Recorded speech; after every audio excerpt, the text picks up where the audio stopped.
সাইয়েদনা আবু বকর রাদিয়াল্লাহু তাআলা আনহু যখন রাতের বেলা জনগণকে দেখতে নামতেন খালি পায়ে, কি পায়ে? খালি পায়ে হাঁটতেন।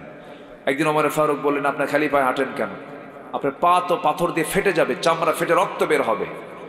সাইয়েদনা ওমর ফারুক বলেন, আপনার পা তো ফেটে যাবে।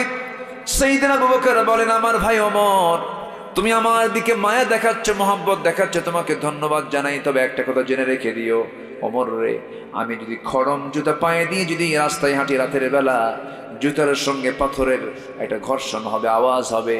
এই আওয়াজে যদি আমার দেশের নাগরিকেরা যদি ঘুমের ব্যাঘাত হয়ে যায়, কিয়ামতের দিন আমি আবু বকর আসামের কান গড়ায় দাঁড়িয়ে তারা জবাব দিতে হবে। আল্লাহু আকবার বলবেন না? নাগরিকের ঘুমের যেন কষ্ট না হয়। একজন রাষ্ট্রপতি খালি পায়ে হাঁটতেছে, কি পায়ে? খালি পায়ে হাঁটে। আর আমার দেশের রাষ্ট্রপতি কোথাও আসলে আগের দিন পরের দিন রাস্তা বন্ধ। ওগুলো নেতৃত্ব আমার গুণী না। আসতে কন কেন? আসতে কন কেন? নেতা আসবেন, সামনে 50টা গাড়ি, পিছনে 50টা গাড়ি, দরকার নাই এগুলো আমাদের। আল্লাহু আকবার বলেন। মিশে যেতে হবে। আধুনিক দুনিয়াতেও কিছু রাষ্ট্রপ্রধান ছিল, আমি নিজের চোখে দেখেছি। মালয়েশিয়ার প্রধানমন্ত্রী মাহাথির মোহাম্মদ, আমার কেএলএ সফর ছিল কুয়ালালামপুরে। আমি একটা শপিংয়ে ভিতরে ঢুকলাম, দেখি যে ঢুকেই দেখি মাহাথির মোহাম্মদ বুড়া মানুষ শপিং করতেছে একা একা, আগেও কেউ নাই পরেও কেউ নাই, একা একা। 50টা গাড়ি সামনে পিছনে 50টা। এত ভয় কেন? মালাকুল মউত কি তোমার সামনে আসবে না? এত ভয় কেন? কি রাগ করতেছেন নাকি আপনারা? শাসক আর জনগণ মিশে যেতে হবে। কি হতে হবে? মিশে যেতে হবে। সাইয়েদনা আবু বকর যেদিন খেলাফতের দায়িত্ব পেলেন, তার ঘরের সঙ্গে একটা ঘর ছিল, প্রতিবেশী তো, ওয়াতিদাল কুরবা হাক্কাহু, তো প্রতিবেশীকে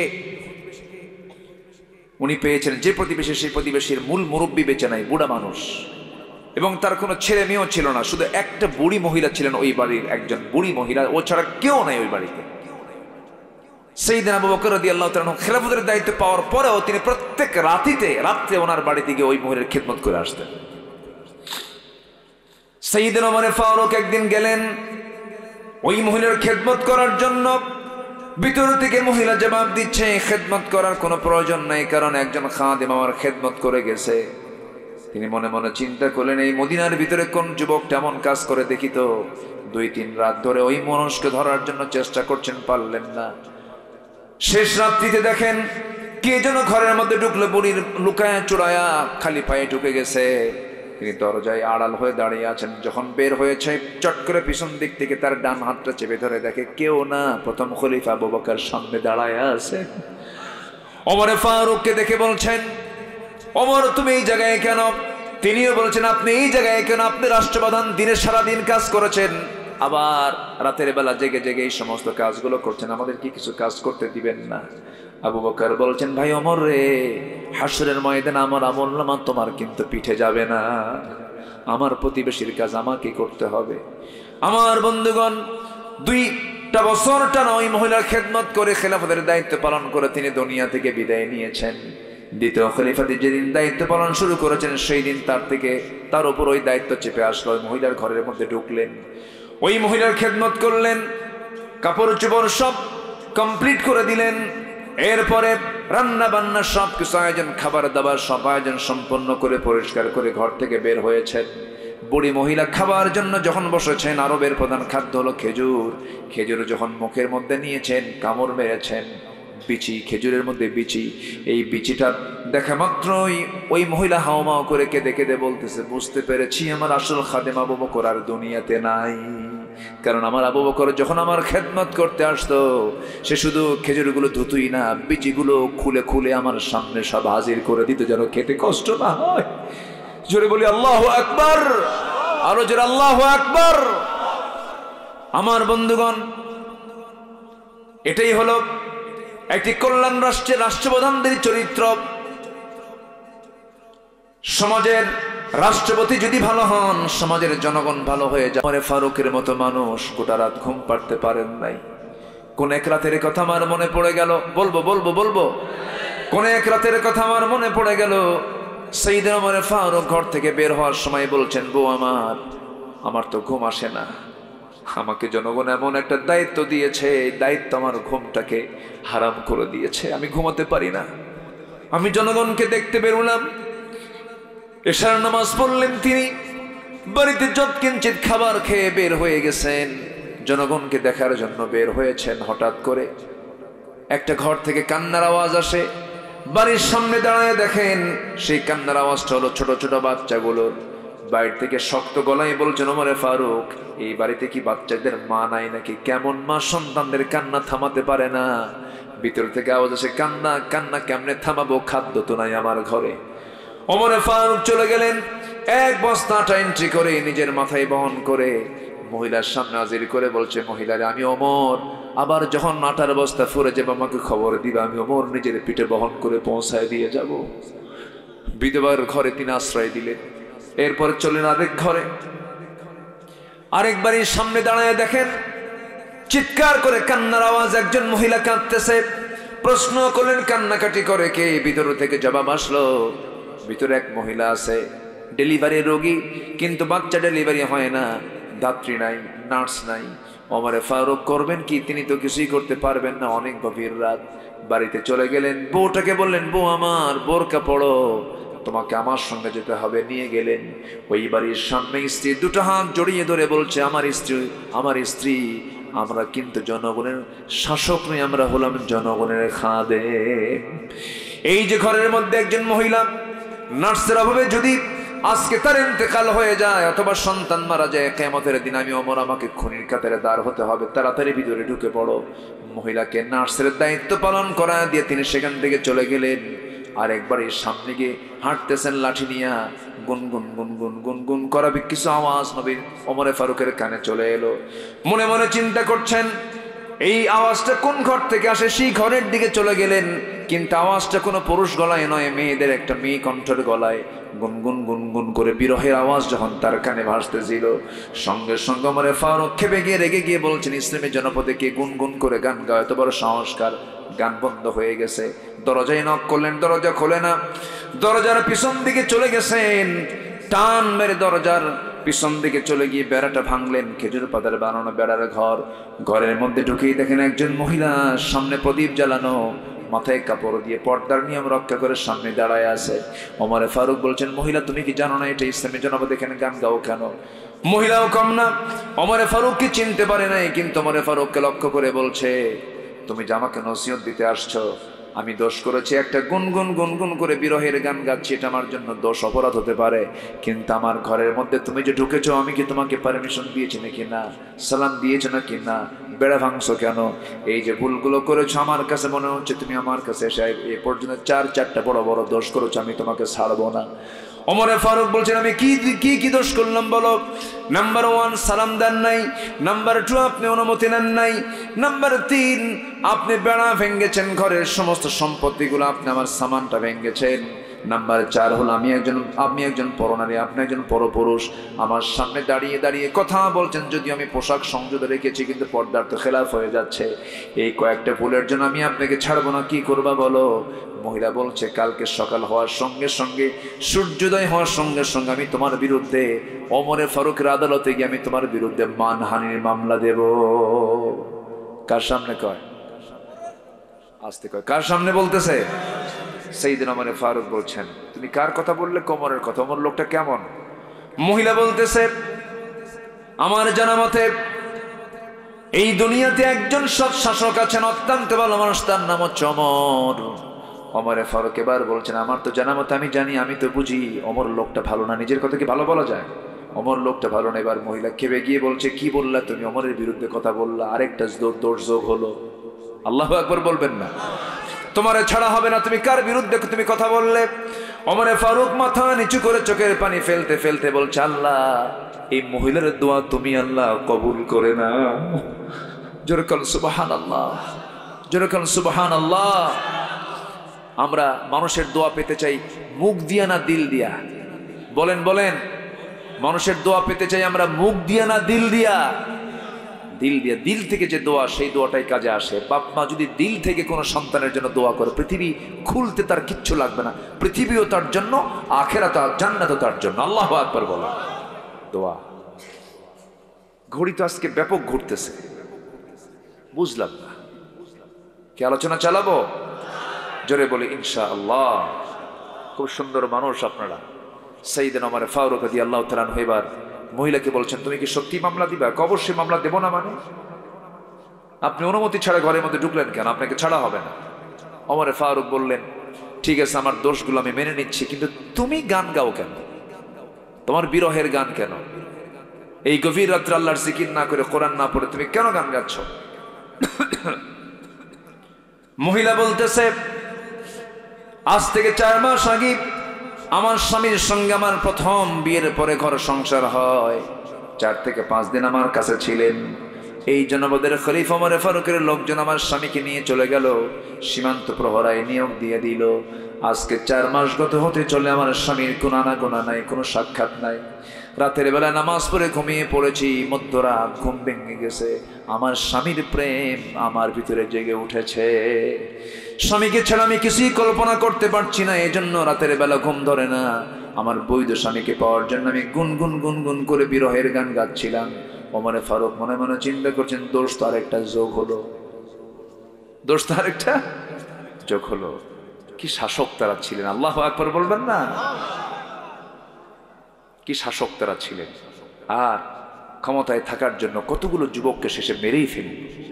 হ্যাঁ, হাজার হাজার যুবকের লাশ আমার নিজের 2 চোখ সাক্ষী। আমি ঢাকায় ছিলাম সে সময়, স্টিল নাও ঢাকা।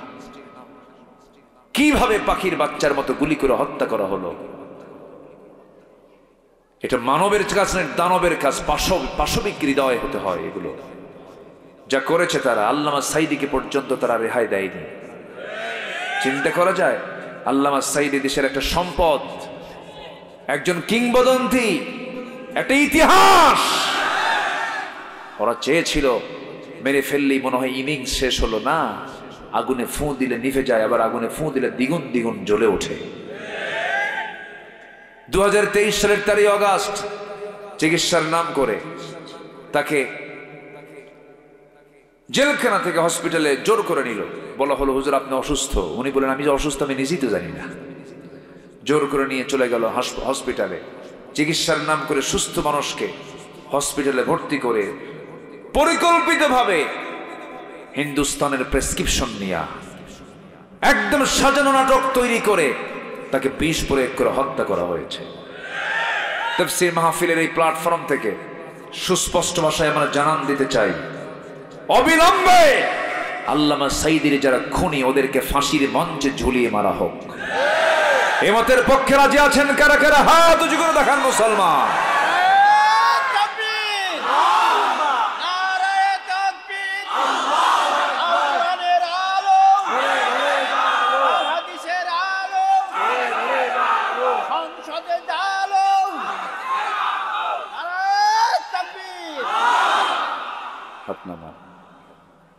শেষ করে দিই। হ্যাঁ, চালাবো। আরো 4 জন ভাই কিন্তু উঠছেন। আরো কয়জন? 4 জন। আমি এই 4 দিনে 7 জন আমি দেখলাম, আমার চোখে পড়েছে এরকম। বসেন, আমি খুব বেশি সময় নেব না। আমি স্যাঁচরা হুজুর না, স্যাঁচরা হুজুর বুঝলেন তো? আমি এরকম টাইম নেব না, আমি শেষ করে দেব। একটা পয়েন্ট ধরেছি তো। দিন কোনোটাই থাকবে না, দিন বিজয়ী হবে। কার দিন? আসতে বলবেন না, কার দিন? কোনো বাবার নয়, কোনো স্বামীরও নয়, কোনো নেতার নয়। আমরা একমাত্র কার দিন চাই? আল্লাহর দিন আমরা চাই। আমরা আল্লাহর বান্দা, আমরা আল্লাহর দিন চাই। সোজা কথা, সোজা দৌড়, ঠিক কিনা? জান্নাতের রাস্তাকে আঁকা বাঁকা না, সোজা। ওয়া ইন্না হাদা সিরাতি মুস্তাকিমা ইহদিনাস সিরাতাল মুস্তাকিম। আমার রাসূল তার রাষ্ট্রে 12টা বিষয় তিনি প্রতিষ্ঠা করেছিলেন। 1 নাম্বার হলো তাওহীদকে তিনি প্রতিষ্ঠা করেছেন। কি বলেন তো? তাওহীদ। নবীজি রুকুতে যান, তাওহীদের প্রকাশ করছেন, আমি কারো ইবাদত করি না, কারকে ছাড়া। আমার নবীজি রুকুতে চলে গেছেন। অথবা সাইবা মুগিরা সবাই করলো কি জানেন? এতগুলো উটের পচা নারী ভুঁড়ি, উটের পচা নারী ভুঁড়ি কি কোনো ব্যক্তিত্ব সম্পন্ন লোক হাতে নিতে পারে? পচা লোকই তো নেয়। পচা নারী ভুঁড়ি সব তুলে এনে আমার নবীর কাঁধের উপরে ফেলে দিস। নবীজির সেজদায় রুকুতে তখন তিনি হামাগুড়ি দিয়ে সেজদায় চলে গেলেন, পারলেন না।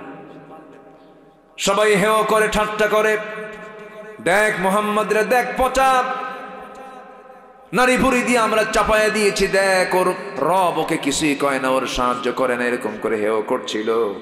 আমার নবীর পাশে কেউ নাই, আমার নবীর কলিজার টুকরা মেয়ে ফাতিমা এসে সেই পচা আবর্জনা গুলো, পচা সেই পেটের সেই নারী ভুড়িগুলো টান মারলেন, রাসূলকে তুলে নিলেন।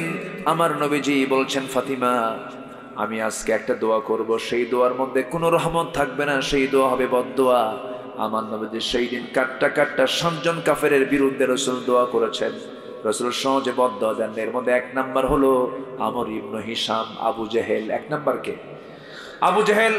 নাম্বার 2 হলো উতবা, নাম্বার 3 হলো শাইবা, নাম্বার 4 হলো ওয়ালিদ, নাম্বার 5 হলো উমাইয়া ইবনে খালফ, নাম্বার 6 হলো উকবা, নাম্বার 7 হলো মারা।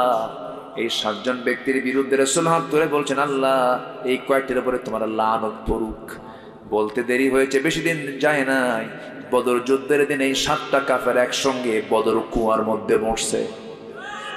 কি ঠিক কিনা? আলেমদের বদদোয়া নিও না, আলেমদের বদদোয়া নিয়েছে ওরা, ধ্বংস হয়েছে ওরা, ঠিক কিনা? আলেমদের চোখের পানি বড় বিষাক্ত। আল্লাহু আকবার। যা হয়েছে, আমরা যা হারিয়েছি এটা আমরা আর ফিরে পাবো না। আল্লাহ তুমি এই রক্তগুলোকে তুমি আল্লাহ দ্বীনের জন্য কবুল করে নাও। জোরে বলি আমিন, আরো জোরে আমিন। ভাইরে, জীবন দেওয়া এত সহজ না, জীবন দেওয়া কঠিন, ফতুয়া দেওয়া সহজ। আমার দেশে ফতুয়া দেওয়ার মতো কিছু মুফতি আছে না নাই বলেন তো? খালি হারাম কয়, এটা হারাম, ওটা হারাম, এটা হারাম, এটা নাজায়েজ, এটা হারাম। আমার মনে হয় ওদের একটা কিতাবের নামই আছে কিতাবুল হারাম। কিতাবুল কি হারাম। আবু সাইদরা জীবন দেয়, হ্যাঁ, রংপুরের আবু সাইদের নাম শোনেন নাই? আবু সাইদরা জীবন দেয়, এগুলো নাম মনে রাখা দরকার তো। মুগ্ধরা জীবন দেয়, রাজপথে হাত টান করে বুক পেতে রাখে বন্দুকের সামনে, মারা যায়। কয় যে ওরা তো শহীদ হয় নাই, এমনি আন্দোলন করতে গিয়ে মারা গেছে, ওকে শহীদ বলা যাবে না। তুই কোন কচু, তুমি কোন কচু হয়েছ? দেশের 20 কোটি মানুষের জুলুম থেকে বাঁচানোর জন্য যারা চেষ্টা করছে, ওরা যদি ইমানি হালত না থাকে, শহীদের দাম আছে না নাই বলেন তো? শহীদের মর্যাদা আছে না নাই? ওয়াইম্মাতা আলা ফিরাশিহি, যদি কোনো ইমানদার যদি বাড়িতে বিশ্রাম মারা যায়, শাহাদাতের তামান্না থাকলে সে শহীদ। শুক্রবারে মারা গেলে শহীদ, আগুনে পড়ে মারা গেলে শহীদ, বিদ্যুৎ স্পৃষ্ট হয়ে মারা গেলে শহীদ, পানিতে ডুবে মারা গেলে শহীদ, পেটের পীড়ায় মারা গেলে শহীদ। এগুলো হাদিসগুলো আরো পড়ে না? বেকুব, এগুলো বেকুব। জীবন দেওয়া তো সহজ নয়। যত রক্ত লাগে দেব, প্রয়োজনে লোক পাঠাবো, আমি যাব না। কি এই কিসিমের লোক কম না বেশি বলেন তো? কম না বেশি? বন্দুকের নলের সামনে দাঁড়ায় থাকে এত সস্তা নয়, বড় কঠিন কাজ এটা।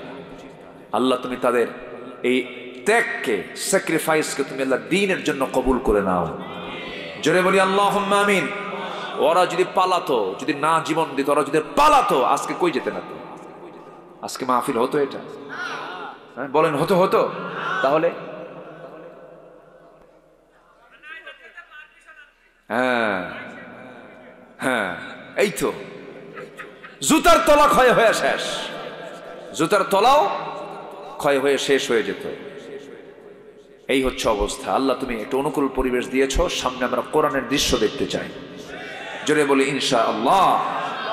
1 নম্বর তাওহীদকে রাসূল প্রতিষ্ঠা করেছেন, আল্লাহু আকবার বলেন। নাম্বার 2 হিংসা দূর করেছেন। কি দূর করেছেন? হিংসা। সমাজে হিংসা আছে না নাই? আমার দেশে কি মানে মানবতার আবাদ না হিংসার আবাদ? খালি হিংসা। জমি কেনা একজন, ঘুম হয় না আরেকজনের। জমি কেনা মতো করলো কি হয়েছে কইছে একজন, কি ঠিক কিনা কোন? জমি কেনে একজন আর মাথায় থাপড়ায় আরেকজন। হাই রে, হলোটা কি? হিংসা। একজনের ছেলে ভালো একটা চাকরি পাইছে, হাই রে হাই রে হাই রে, ও আলহামদুলিল্লাহ কবে কখন লা হাওলা ওয়ালা কুওয়াতা ইল্লা বিল্লাহ কর। আছে না নাই বলেন তো? আছে না নাই? যখন এরকম মনে হবে আপনার ভিতরে, তখন ভাববেন যে আপনার ঈমান ক্যান্সার আক্রান্ত হইয়া গিয়াছে, ঠিক কিনা? ইমানের ক্যান্সার হলো হিংসা। ইমানের ক্যান্সার কি? ইমানের ক্যান্সার হলো অহংকার। ইমানের ক্যান্সার কি? অহংকার, এগুলো থাকা যাবে না। আমার নবীজি শোনেন, এগুলো আসে কিন্তু আসতে দেওয়া যাবে না, আসতে দেওয়া যাবে না। আমার নবীজির সময় হুনাইনের একটা যুদ্ধ হয়েছিল। কিসের যুদ্ধ বলেন তো? হুনাইন যুদ্ধ। হুনাইন যুদ্ধের সময় আমার নবীজি যুদ্ধলব্ধ সম্পদগুলো, গনিমতের মালগুলো সবগুলো তিনি করলেন, আরবের মাঝে বন্টন করলেন, কুরাইশদের মাঝে বন্টন করলেন, কিন্তু আনসার সাহাবীরা পেল না। আনসার সাহাবীরা যখন পেল না, আনসার সাহাবীদের মনটা খারাপ হয়ে গেল। হুজুর সব তাদের দিয়ে দিলেন, কারণ হুজুর বংশ কুরাইশ, পাইছো কুরাইশা, রাসূল কুরাইশদের সঙ্গে মিশে গেছে, রাসূল আমাদের ভুলে গেছেন। কি কথা কি বুঝতেছেন আপনারা? তাহলে কি কি হয়, এরকম প্যাঁচ লাগে না? এগুলো প্রেক্ষাপটগুলো বুঝতে হবে। তো আনসার সাহাবীদের মধ্যে কিছু কিছু আনসার সাহাবী বলেন রাসূলই মিশে গেছেন তাদের মধ্যে, আমাদের দিল না কিছু, আমাদের দিল না কিছু। আমার নবীর কানে সংবাদটা গেল, রাসূল এটাকে মাথায় নিয়ে সংকট তৈরি করলেন, সমাধানের পথ খুঁজলেন। দেখেন রাসূলের কন্ট্রোলিং পাওয়ারটা দেখেন, আমার নবীজি কি করলেন দেখেন। এই সময় সাহাবীরা বলতেছে, রাসূল কি করছেন? নিজের বংশের লোকের সঙ্গে মিশে গেছে, সব সম্পদ দিয়ে ওদেরই শেষ, আমাদের দিল না কিছু। বলেন কত বড় একটা কথা নবীর শান। আমার রাসূল শুনলেন কিন্তু কিচ্ছু বললেন না, এটা তেজোদ্দীপ্ত একটা ভাষণ দিলেন। আমার নবীজি বললেন, আলা তারাদাউনা ইলা মা'শারাল আনসার আইয়াযহাবান নাসু বিশাতিন ওয়াল বাঈর ওয়া তারজিউ বিরাসূলিল্লাহি ইলা রিহালিকুম। রাসূল বলছেন, তোমরা কি মনে করছো জানি না, আরবের সেই সংকটে থাকা অভাবী আরবের কুরাইশ, আরবের লোকেরা অভাবী হবার কারণ আমি তাদের কাছে দিয়ে দিলাম হলো ছাগল ভেড়া, তারা ছাগল ভেড়া নিয়ে তাদের ঘরের মধ্যে চলে গেছে, আর তোমরা তোমাদের রাসূলকে নিয়ে তোমাদের ঘরের মধ্যে ঢুকেছো, তোমরা কি খুশি হও নাই? জোরে বলেন সুবহানাল্লাহ। ছাগল ভেড়া বেশি দামি না তোমাদের রাসূল বেশি দামি? সাহাবীরা কান্দে আর কয়, হুজুর ভুল হয়ে গেছে। জোরে বলেন সুবহানাল্লাহ। ওদেরকে দিলাম ছাগল ভেড়া, আর আমি তোমাদেরকে সাথে, আমি তোমাদের ঘরে আমি রাসূল ঢুকে গেলাম, যাও। তোমরা কি উত্তম মনে করো না? সাহাবীরা কেঁদে কেঁদে বলছে, হুজুর আমরা আপনাকে পাইছি এটাই খুশি। জোরে বলে সুবহানাল্লাহ। আমার নবীজি এরকম করে কন্ট্রোল করেছেন। নবীজির 4 স্ত্রী, এক স্ত্রী তো পালা কঠিন, কি সহজ? মেয়েরাও চায় আমার স্বামীর কয় বউ থাক। আস্তে আস্তে কয়, এখানে কি সবার 4 বউ নাকি?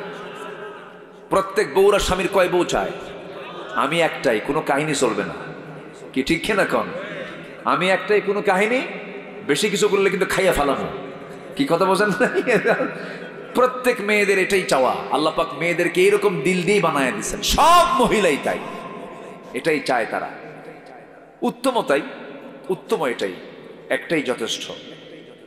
আল্লাহ উত্তমের পক্ষে। ফাওয়াহিদাতান, হ্যাঁ, বিধবার সংখ্যা বেড়ে গেছে, ডিভোর্সের সংখ্যা বেড়ে গেছে, অবহেলিতের নারীর সংখ্যা বেড়ে গেছে, এটা ভিন্ন কথা। রাসূল বিয়ে করেছেন কোনো অল্প বয়স্ক কোনো মহিলাকে নয়, যৌন চরিতার্থ উদ্দেশ্য নয়, বিধবাকে, অসহায়কে, যুদ্ধে হেরে গেছে, যুদ্ধে নিখোঁজ হয়ে গেছে, এই সমস্ত মেয়েকে রাসূল স্ত্রীত্বের মর্যাদা দিয়ে তাদেরকে সম্মান দিয়ে উন্নত করে দিয়েছেন। বিয়ের ক্ষেত্র বুঝতে হবে, খালি বলা যাবে না যে বিয়ে করা সুন্নত, বিয়ে কর। তুমি যাকে তাকে বিয়ে করবা? সারা দুনিয়ায় মহিলা না খুঁজে পাই আরেকজনের বউ নিয়ে এসে বিয়ে করে, এ আছে না নাই বলেন তো? এগুলো আকাম কুকাম।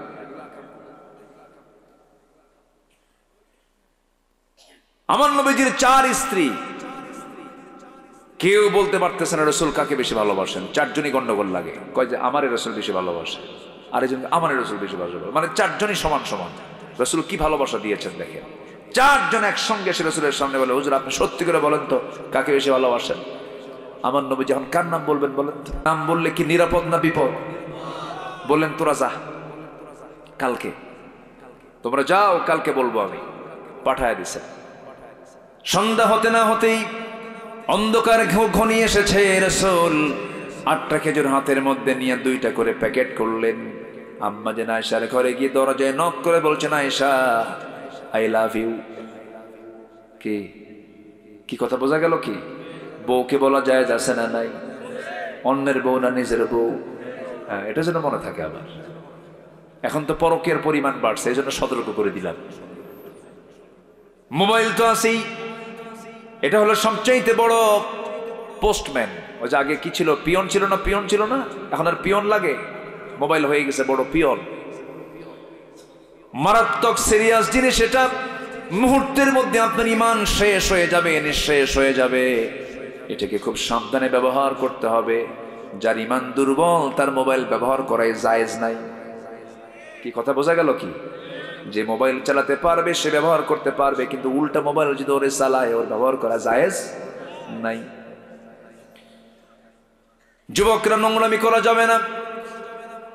আমার নবীজি আম্মা জান আয়েশার ঘরে ঢুকিয়ে বলেন, আহিব্বুক, আমি তোমাকে দারুণ ভালোবাসি। আমার আয়েশা, রাগ করো না, আমি তোমাকে খুব পছন্দ করি, মোহাব্বত করি। এই যে 2টা খেজুর দিয়ে গেলাম, এই 2টা খেজুর যে আমি তোমাকে দিয়ে গেলাম, তোমাকে ভালোবাসি। এই 2টা খেজুরের কথা যেন কেউ না জানে, আমি তোমাকে বেশি ভালোবাসি। কিন্তু ঠিক একই সেম কথা 4 স্ত্রী ঘরে গিয়ে সব এক কথাই বলে দিলেন। পরের দিন সকালবেলা সব স্ত্রীগুলো বুক ভরা আশা নিয়ে এসে বলতেছে, হুজুর আজকে আপনাদের আমাদেরকে জানাতে চেয়েছেন কাকে বেশি ভালোবাসেন। রাসূল মুস্কি হাসি মেরে বললেন, গত রাত্রিতে আমি যাকে এই 2টা খেজুর দিয়ে আসছি আমি তাকেই সবচেয়ে বেশি ভালোবাসি। যা সুবহানাল্লাহ, কি কন্ট্রোলিং পাওয়ার তার ছিল, ম্যানেজমেন্ট কি ছিল। যখন তিনি বাচ্চাদের কাছে যেতেন, বাচ্চারা খেলাধুলা বাদ দিয়ে রাসূলের কাছে এসে বসতো, ঘাড়ে বসতো, বুকে বসতো, পিঠে দাঁড়াতো। আল্লাহু আকবার বলে। শিশুদের প্রেমিক মানুষ ছিলেন মুহাম্মদ সাল্লাল্লাহু, শিশুপ্রেমী মানুষ ছিলেন। আবার নাতিপুতি নিয়ে গল্প করতেন, মজা করতেন, সন্তানদের মাঝে বাপ হয়ে যেতেন। মেয়ে ফাতিমাকে খুব আদর করতেন। বিয়ে দিয়ে 3 দিনও পার হয় নাই, বিয়ে দেওয়ার পরও 3 দিন পার হতে দিতেন না, মেয়ের বাড়িতে গিয়ে বসে থাকতেন। সুবহানাল্লাহ। বিয়ে দেওয়ার পরেও তিনি চলে যেতেন জামাই বাড়িতে, ঘন ঘন যেতেন। আমার মেয়ে ফাতিমাকে না দেখলে আমার ভালো লাগে না, যেতেন চলে। বিয়ে যেদিন দিলেন, আমার রাসূলের জামাই তো একটা ধনী ছিল আর একটা গরিব ছিল। একটা ধনী কে বলেন তো, বলেন কে? বিশাল ধনী, সম্পদ কমই না। একদিন এসে বলতেছে, হুজুর আমার আর ভাল লাগে না এত সম্পদ, দোয়া করেন আমি যেন গরিব হয়ে যাই। আচ্ছা, এরকম ধনী কি দুনিয়াতে খুঁজে পাওয়া যাবে? কোন ধনী কি এসে দোয়া চায় এরকম যে হুজুর একটু দোয়া করেন আমি যেন ফকির হই? এরকম দোয়া চায়? কিন্তু তিনি এমন ধনী, এসে বলতেছে, হুজুর আপনি আমার জন্য দোয়া করেন আমি যেন কি ফকির হয়ে যায়। রাসূল বললেন, তুমি কি করো কও তো, একটা তোমার লাইফ স্টাইল জিজ্ঞাসা করে কি? আচ্ছা, তুমি যখন উটের পিঠে বসে থাকো, উটের পিঠে যখন খাও তুমি কেমন করে খাও? দেখুন ইয়া রাসূলুল্লাহ, উট তো যখন চলে, আমি যদি সেই সময় যদি কোনো দানা মুখে নেই, কোনো খাবার মুখে নেই, একটা দানাও যদি আমার হাত থেকে পড়ে যায়, আমি উটটাকে বসাই। উট কি ছোট না বড়? একটা হাঁটা মানে কি জানেন? একটা পা ফেলা মানে আমাদের 7-8 দৌড় মারতে হবে। ওই উটটাকে বসায় ওই দানাটা তুলে ধুয়ে এরপর আমি আমার মুখে আবার খাবার হিসেবে তুলে নিই। একটা দানাও নষ্ট করি না। রাসূল বললেন, তোমার দোয়া আমি 1000 বার কইরেও কাম হবে না, তোমার সম্পদ আরো বাড়বেই। জোরে বলে সুবহানাল্লাহ। একজন দোয়া করেও সম্পদ কমে না। আরেকজন হলেন বিশাল ফকির, একজন বিশাল ধনী, আরেকজন বিশাল ফকির। মেয়ে ফাতিমাকে বিয়ে দিয়েছেন বড় ফকিরের সাথে, ঘর নাই বাড়ি নাই। রাসূল বিয়ে দিয়ে বলছেন, মা এমন স্বামী তোমাকে দিলাম, ঘর না থাকতে পারে, বাড়ি না থাকতে পারে, কিন্তু কলিজাটা তাকওয়া দিয়ে ভরা। যাও সংসার করে খাও, কিন্তু একটা কথা মা বলে দিলাম, মৃত্যুর দিন পর্যন্ত স্বামীর বিরুদ্ধে একটা নালিশ যেন আমার কানে কোনোদিন না আসে। কি সুন্দর করে বলেন, যাও তোমার ঘর শ্রেষ্ঠ ঘর, এখন স্বামীর ঘর করে খাও, আমার বাড়ি না, তোমার স্বামীর ঘর হচ্ছে তোমার আসল ঘর, যাও চলে যাও। আর আজকের মেয়ের বাপরা বিয়ের সময় কি কয় জানেন? মা যা বিয়ে দিলাম, ফোন দিবি, যদি কিছু হয় খেলে ফোনে শুধু বলবি একবার, খাইয়া ফালাম। কি আসে না ভাই বলেন তো, আসে না ভাই? সংসার সুখের হবে? হবে না। রাসূল কি শিক্ষাগুলো দিয়েছেন বলেন আলহামদুলিল্লাহ। আমার নবীজি ম্যানেজ করেছেন সবগুলোকে, সব কন্ট্রোল করেছেন। আমরা সামাজিক হব, সোশ্যাল হব, জোরে বলি ইনশাআল্লাহ। যারা মুসলিম তারা হবে আনসোশ্যাল না সোশ্যাল? বলেন অসামাজিক হবে না সামাজিক হবে? সমাজে মিলেমিশে থাকবে, কোনো গন্ডগোল করবে না, হিংসা করবে না, গীবত করবে না। হ্যাঁ, চার দোকানে বসে কি জেকের হয় না গীবত হয়? আজ থেকে জেকের হয় না গীবত হয়? বিড়িও খায়, গীবত করে, হাই রে বিড়ি টানে। শীতের মধ্যে বিড়ির পরিমাণ কমে না বাড়ে? দাম হাই রে খাওয়া খায়, ইটের ভাটা ফেলে। মানে মেলা আছে যেখানে, যেখানে কোনো গ্যাদারিং, এত গন্ধ বিড়ির, মশা পর্যন্ত বিরক্ত, এত খাওয়া খায়। আল্লাহ তুমি বাঁচাও এই সমস্ত নেশা থেকে জাতিকে। জোরে বলি আল্লাহুম্মা আমিন, আরো জোরে আল্লাহুম্মা আমিন। সবাইকে ফজর পড়বো, জোহর পড়বো, আসর পড়বো, মাগরিব পড়বো, এশা পড়বো। কারা কারা পড়বেন হাত তুলে দেখেন তো দেখি। জোরে বলি ইয়া আল্লাহ, আমাদেরকে ফজর, জোহর, আসর, মাগরিব, এশা 5 ওয়াক্ত নামাজ আদায় করার তৌফিক তুমি আল্লাহ দিয়ে দাও। জোরে বলি আমিন, আরো জোরে আমিন। ওমরে ফারুকের সঙ্গে যে মহিলার কথোপকথন আমি কি শেষ করেছি? একটু কথা আছে না, শুনবেন না? জোরে বলি ইনশাআল্লাহ। সম্মানিত ভাইয়েরা, অনেক বাড়িতে মা বোন আছেন, মাহফিলে মা বোনরা আসছে কি? আসছে। আমার পিছনে মায়েরা আছেন, আলহামদুলিল্লাহ। আমার মাদেরকে একটু বলবো, পুরুষের চাইতে 1000 গুণে সহজ আপনার জান্নাতে যাওয়া। কিন্তু জাহান্নামী পুরুষ বেশি না মহিলা বেশি? কারণ কি জানেন? খালি চেহারা দেখায়। খালি কি দেখায়? খালি চেহারা দেখ। জানো আমি কত সুন্দরী, কি আছে না নাই বলেন তো? আছে। সুন্দরী দেখাতে হবে কয়জনকে? বলেন কয়জনকে? বলেন কয়জনকে? আর মহিলা মানুষগুলো ভেনলকেও দেখায়, হ্যাঁ, রাস্তার যারে পায় তারই দেখায়। এত সস্তা আপনি হয়ে গেলেন কেন? মার্কেটে যায় ঢং ঢং করে, দোকানদারের সামনে গিয়ে 3 পিস পইরা, চুলটা ছেড়ে দিয়া, লিপস্টিক লাগায়া, গালে আটা ময়দা লাগায়া, দোকানদারের সামনে ফেল ফেল করে হাসে আর বলে, ভাইয়া এটা শাড়ি দেখানো যাবে কি? ওরে বাপরে বাপ, তার মাখার সিফাত কি দেখছেন? এরকম করে বলে। দোকানদার তো ভাষা শুনে তো চিত হয়ে পড়ে, ওর ইমান তো শেষ। শাড়ি একখান বের করে দোকানদার নিজেই শাড়িটা নিজের গায়ে লটকা দিয়ে বলে, আপা এই শাড়ি কিন্তু আপনাকে দারুণ মানাবে। ওটা আরেক বদমাইশ আছে না নাই? উল্টা দাওয়াত দেবে কি, ও উল্টা আরো ওর ইমান আরো নষ্ট করে। এই হলো অবস্থা।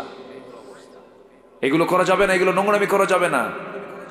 আমার মা, আপনাকে চাদর দিয়ে ঢাকতে হবে, আপনার সৌন্দর্যের সকল কিছু উৎসর্গ করতে হবে আপনার স্বামীর জন্য। আর আপনি যদি চামড়াটা ঢাকতে পারেন, পর পুরুষ থেকে আল্লাহ পাক 7টা জাহান্নাম আল্লাহ পাক আপনার জন্য ঢেকে দিয়ে জান্নাতের দরজা ওপেন করে দিবে। আল্লাহ তুমি মা বোনদেরকে বোরকা পরে সঠিক পর্দা পালন করার তৌফিক তুমি আল্লাহ দিয়ে দাও। এক কলেজের প্রফেসর বলেছে কয়েকদিন আগে, সে বলেছে কলেজে একটা মেয়ে নেকাব পরে মুখ ঢেকে এসেছে। প্রফেসর বলতেছে, তুমি নেকাব পরে আসছে কেন? মেয়েরা নেকাব পরলে ডাকাত ডাকাত মনে হয়। দেখছেন কত বড় ডাকাত ওটা? নেকাব পরলে নাকি ডাকাত ডাকাত মনে হয়। তুমি যদি নেকাবই পড়ো, মাদ্রাসায় যাও, কলেজে আসছো কেন? ওই সমস্ত শিক্ষকদের হাত পা বাইন্দা পেটা দরকার, ঠিক কিনা? ও মহিলার চেহারা দেখতে চায়, বোঝেন না? বদমাইশ শিক্ষক আছে না নাই? বদমাইশ শিক্ষক কিছু আছে না নাই? ওদের শিক্ষকদের কোনো যোগ্যতা আছে? আল্লাহ তুমি মা বোনদেরকে দিন মেনে, শরিয়ত মেনে চলার তৌফিক দিয়ে দাও। এই আশাবাদ কামনা করছি। আমি আমার কথা আর বাড়াবো না, 12টা পার হয়ে গেছে। যা হয়েছে আমরা বলি আলহামদুলিল্লাহ, জোরে বলি আলহামদুলিল্লাহ। নামাজের মতো করে বসে, আমরা একটু নামাজের মতো করে বসে আমরা চাইবো কার কাছে? একটু জিকির করি, লা ইলাহা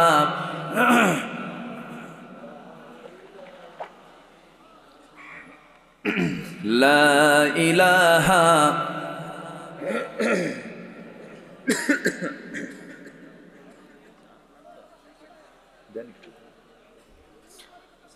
আরো জোরে, লা ইলাহা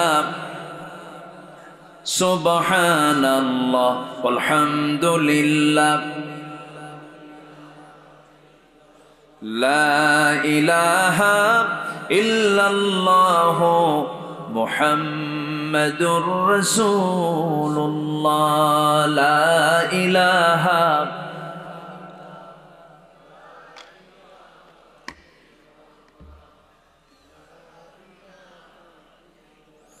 لا إله إلا الله محمد মুহাম্মাদুর রাসূলুল্লাহ সাল্লাল্লাহু। যে মাইকগুলো খুব ভালো, মাশাআল্লাহ, মাইকের সাউন্ডও ভালো। নামাজ কালাম পড়েন তো? ওয়াজ বেশি শোনে কে বলেন তো? নামাজ পড়ে নাই। ফজর পড়বেন না ইনশাআল্লাহ? তাও কিছু কয় না। এই ফজর পড়বেন না? পড়তে হবে ইনশাআল্লাহ। বলেন ইনশাআল্লাহ, যে আল্লাহ কবুল করুন। জোরে বলি আমিন। যে ফজরের দিক তাকিয়ে আমরা আর লম্বা সময় নেব না। শীতের রাত, কষ্ট হচ্ছে, মাটিতে বসে আছেন। আল্লাহ তুমি এই কষ্টকে তুমি আল্লাহ জান্নাতের কারণ বানায় দাও। জোরে বলি আল্লাহুম্মা আমিন। সবাই বলে সুবহানাকা আল্লাহুম্মা ওয়া বিহামদিকা আশহাদু আল্লা ইলাহা ইল্লা আনতা আস্তাগফিরুকা ওয়া আতুবু ইলাইকা। চিৎকার মেরে বলি ইয়া আল্লাহ, আমার জীবনের সাগীরা কবিরা, ছোট বড় সব গুনাহ তুমি আল্লাহ মাফ করে দাও। জোরে বলুন ইয়া রাব্বাল আলামিন। আমরা নামাজের মতো করে একটু বসি, একটু বিনয় হয়ে বসে আমরা আল্লাহর, একটু ঠান্ডা লাগবে না? থাক না হয় যদি কষ্ট হয়, যে আমরা একটু বিনয়ী হয়ে আমরা আল্লাহর কাছে চাবো আল্লাহ যেন আমাদের গুনাহগুলোকে মাফ করে দেন। সবার কাছে দোয়া চাই। সবাইকে দোয়া করবেন। আমি আপনার জন্য দোয়া করি আল্লাহ যেন আমাদের এই সম্পর্ক হাসর পর্যন্ত গড়ায় দেন। আমাদের আশরাফুল ভাই কোথায় আছেন? আলহামদুলিল্লাহ, মাশাআল্লাহ। আল্লাহ তুমি মাহফিলকে কবুল করো। জোরে বলি আমিন। আসুন আমরা আল্লাহর কাছে চাবো। কার কাছে প্রার্থনা করবো আমরা? আল্লাহর কাছে। যে আল্লাহুম্মা আমিন। রব্বানা যালামনা আনফুসানা ওয়া ইল্লাম তাগফির লানা ওয়া তারহামনা লানাকুনান্না মিনাল খাসিরিন। গভীর রাত, নিঝুম রাত, জীবাণু রাত্রিতে চাঁদের মতো হাজার মুসলমান নরনারী নিয়ে তোমার কালামের একটা আয়াতকে সামনে রেখে দিন প্রতিষ্ঠার আন্দোলন করা দরকার। দিন প্রতিষ্ঠা, আমাদের দিন নিয়ে কিছু কথা বলেছি। কাঙ্গাল ফিকারের মতো দুটো হাত পেতেছি আল্লাহ। তোমার পছন্দের যারা বান্দা খোলাফায়ে রাশিদিনদের খেলাফত নিয়ে, তাদের শাসন কার্য নিয়ে কিছু কথা বলেছি। তোমার শাহী দরবারে কাঙ্গাল ফিকারির মতো দুটো হাত পেতেছি আল্লাহ। গুনার দিকে নজর দিও না, বান্দা মনে করে তামাম জিন্দেগির গুনাহগুলোকে মাফ করে দাও। জনম দুঃখিনী মা যারা বিদায় নিয়েছেন, জিন্দেগির গুনাহগুলো মাফ করো, কবরগুলোকে জান্নাতের টুকরা বানায়া দাও। রব্বিরহামহুমা কামা রব্বায়ানি সগীরা, রব্বিরহামহুমা কামা রব্বায়ানি সগীরা। আল্লাহ তাআলা বিশেষ করে এই মাহফিলের আয়োজন যারা করলেন, শোনার জন্য দূর দূরান্ত থেকে যারা আসলেন, বিনিময়ে কিয়ামতের কঠিন ময়দান যেদিন কেউ কাউকে চিনবে না, এমনকি মা সন্তানকে পর্যন্ত অস্বীকার করে বসবে, যেদিন মানুষ কাঁদতে কাঁদতে চোখের পানিগুলো পড়ে যাবে, চোখ থেকে রক্ত বের হওয়া শুরু হয়ে যাবে, সেই কঠিন মুসিবতের দিন এই মাহফিল সবার জন্য নাজাতের মাধ্যম তুমি আল্লাহ বানাইয়ে দিও। ও আল্লাহ, তোমার বান্দাগুলোর মনের কোন যাতনা তুমি আল্লাহ ভালো করে জানো, সব ঠান্ডা করে দাও। আশপাশে যত মাইয়াত শুয়েছেন কবরগুলোকে জান্নাতের টুকরা বানায় দাও। আয় আল্লাহ তাআলা, আমরা যারা আমিন আমিন করছি, যার জন্য এক মাকসুদ তুমি আল্লাহ দয়া করে কবুল করে নাও। মাহফিল কমিটিকে তুমি আল্লাহ দয়া করে কবুল আর মঞ্জুর করে নাও। আমার আশরাফুল ভাইকে কবুল করো, ইমরান ভাইকে কবুল করো। সবার নাম তো আমার জানা নাই, যারা যা চাওয়া তুমি আল্লাহ পাওয়া করে দিও। দুনিয়া থেকে কোন দিন বিদায় হব জানি না, ডান হাতে আমলনামা না আসা পর্যন্ত আমাদের মরণ দিও না। বাবা গেছে, মা গেছে, ভাই গেছে, বোন গেছে, আমরা সবাই একদিন চলে যাব রে, কবরে শোয়া দেবে। আল্লাহ তোমার কাছে ফরিয়াদ করি, তোমার পছন্দের বান্দা না হওয়া পর্যন্ত আমাদের মরণ দিবা না।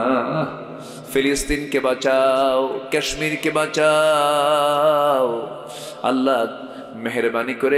মেহরবানি করে মুসলমানদের বাইতুল আকসা তুমি আল্লাহ মুসলমানদের হাতে তুলে দাও। আল্লাহ তাআলা যেদিন মরে যাব রে, টান মেরে কবরের দিকে নিয়ে চলে যাবে, কবরে শোয়া দেবে, 24 ঘন্টা লাগবে না। মাথার চুলগুলো খসে খসে পড়বে, 3 দিন যাবে না, চামড়াগুলো গলে গলে পোকার পেটের খাবার হয়ে যাবে। মাত্র 7টা দিন পেটের নারী ভরে সব চোখ মুখ কান নাক বের হওয়া শুরু হয়ে যাবে, কিম্বুতকি মাকার চেহারা হয়ে যাবে। আমাকে টেনে হেঁচড়ে কবরের শোয়া দিয়ে আসবো, ওই যে বিদায় দিয়ে দেবে রে, আর কোনোদিন খোঁজ নিতে যাবে না। আল্লাহ এই 3টা মাস পর যদি কবর খনন করে দেখা হয় কয়েকটা হাড় ছাড়া কিচ্ছু খুঁজে পাওয়া যাবে না রে। মাথার চুলে শ্যাম্পু দিলাম, ওই চামড়াতে কত তেল সাবান লাগালাম, সব মাটি খেয়ে শেষ করে ফেলবে রে, পোকার খাবার হয়ে যাবে রে। এই তো দুনিয়ার নিয়ম রে আল্লাহ। সে অন্তিম সময় যখন চলে আসবে জবানে জারি করে দিও লা ইলাহা ইল্লাল্লাহু মুহাম্মাদুর রাসূলুল্লাহ। আসসালামু আলাইকুম ওয়া রাহমাতুল্লাহি ওয়া বারাকাতুহু।